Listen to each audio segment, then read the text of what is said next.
AITA for not responding to messages from MIL and FIL anymore? I and my partner have a son who is 11 old. The last time my son has seen my in-laws was when he was 4 months old. My in-laws regularly text my partner, and if he doesn't reply they text me about updates about the baby. Maybe every 3 to 4 weeks. They have made no effort to come and see my son even though they only live a 2-hour drive away. We currently do not have a car, and us traveling to them is involving a lot of costs as we cannot stay with them, have to pay for doggy daycare as well as train tickets. I'm still on maternity leave and we are barely getting by as it is.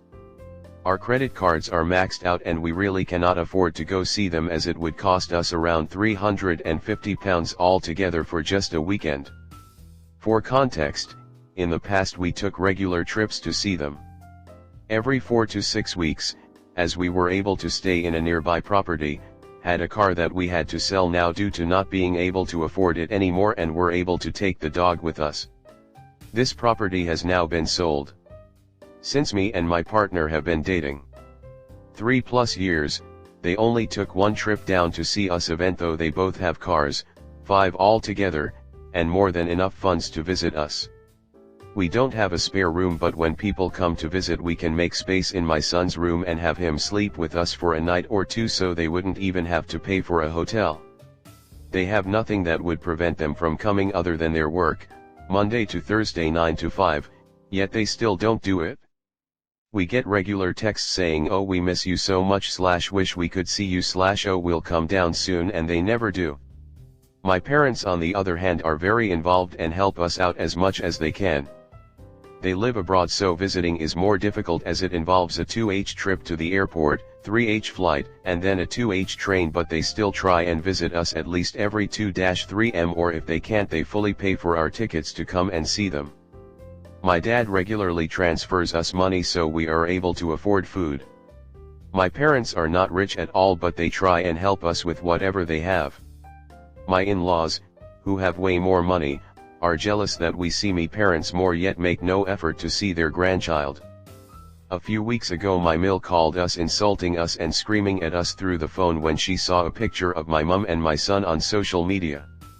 After this I decided to tell her that we are not keeping them away from my son, but it's them who make no effort. They insisted we come and see them, but we explained we just can't afford it. We got called all sort of names and she hung up.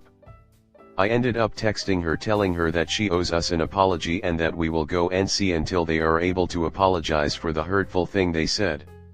Now they are telling everyone that I am the off for not texting back anymore, even though they never apologized for the insults. Comment: absolutely not. They are selfish assholes and they definitely should be making an effort. Traveling with a baby is hard, especially if you don't have a car. It's husband's family, not yours. You don't owe them messages, especially after yelling at you for seeing your own mother. So what? Who are they telling these lies to? Why do those people matter to your partner? Does he keep in contact with those people? If yes, then he can tell them his side of the story. If no, then we are back to so what? Tell your partner that you support him having whatever type of relationship with his parents that he wants, but until his mother sincerely and profusely apologizes for what she said, you are NC. You forget, any travel with a young child is similar to juggling with running chainsaws on fire, just more complicated. Especially without your own transport. It sucks, due to less flexibility and freedom, but it seems clear, if they want to see their grandchild, then you are not blocking them. The reason they are not seeing him more is their choice not to make the effort. And, let's be honest, we cannot see our grandchild makes for an excellent "we are victims" tale, which they use fully. So, family management is for the person whose family it is. You handle yours, and partner handles his. If he does not want to, I think I understand why not. Instead of giving a million reasons why you can't go visit them, give the only main reason: it's incredibly difficult to travel with a baby, especially when taking public transportation. You don't have to get into the costs, the dog issue, the lack of a place to stay. It's just not easy to travel with a baby. Period. ILs are free to visit you, but until you are in a position where it's not more trouble than it's worth, you won't be visiting them. You really don't owe them any explanation at all. Stop worrying about what they tell other people. Who cares? They're going to badmouth you anyway, so don't even think about it. Next story 2. Potential future MIL won't stop making comments on me to his son. We have been together with my boyfriend since we were 17 and 16, currently 22 and 21, and we are very happy with each other. My only big problem in our relationship is what the title says. When I meet his mother in person, she is very kind, but afterwards she makes not too nice comments on me to him, and asks him not to tell me about these. During the last 5 years I have met his family around 20 to 30 times, he sleeps at our house twice a week on average, and I haven't been at their place in 3 months because whenever I am there his mother seems genuinely nice and caring, but afterwards she will make comments about me to him. First it was about how I am unviable because I was shy with them when we first met, then it was about my clothes, about things I say, the way I present myself, etc. The last time I was there it was about how I had a 2-minute conversation with his sister on a particular subject where we didn't agree on everything in the beginning. When my boyfriend talked to her a few days ago, she told him that she can't help not finding me likable, which I am completely fine with, and was mad that he told me of her comments and told him that the only thing he achieved is that she won't be honest with him. I honestly don't know what am I doing so wrong. I am a pretty average person. I know I'm not perfect, but I try to do my best in our relationship, and outside of that I study quite hard and lead a sporty and healthy lifestyle so I can achieve a good life in the coming years.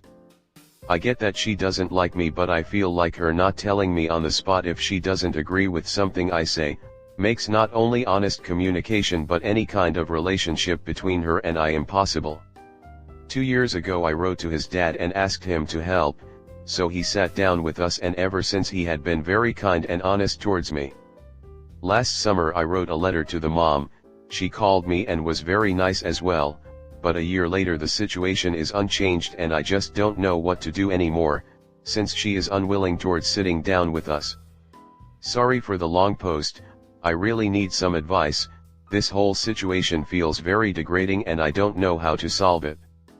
Her opinion is not that important to me, but I want to build a life with his son and I feel like this could hinder it. Also, English is not my first language, so please be understanding, and sorry for the mistakes.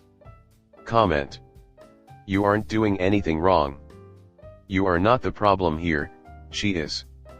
By not addressing her issues with you directly and bad-mouthing you to her son shows more about her poor character than yours. I suggest you ask your partner to stop telling you anything she says about you from now on, as she brings zero value into your life. Be polite, but from now on learn to info diet and grey rock MIL to ensure she understands she hasn't done anything positive involved. Honestly, it is better if she is not honest anymore and keeps her opinions to herself and doesn't share with your BF. You don't seem to be giving any reason for her not to like you, and you are even making an effort to connect, so it's kind of her problem. Being shy, having different taste in clothes, etc. are not really valid reasons to dislike the person her son chose to share his life with. I think the suggestion is that your BF stop telling you anything his mother has to say about you specifically. It might also be a help for him to let his mother know he doesn't need to hear her comments about you either. As far as invitations from in-laws, the best response from your BF would be, "I will check with UP and get back to you." This is also the same response your parents should hear from you. In other words, please don't make time commitments until you check with each other. This by itself can prevent miscommunication. As to when you see Jew's mother, you only need to be as civil and polite as you would be, say, to a clerk you see regularly where you shop for groceries. Surface level conversations only, nod and smile, etc. Again, search and read up on Grey Rock method. One other suggestion. Please discuss and ideally be on the same page as to what information you share with either of your families. Things like money, disagreements between the two of you, etc. Once information is shared, especially if it casts your so in a negative light, it can't be taken back. Best wishes to you in navigating the relationship with your future MIL.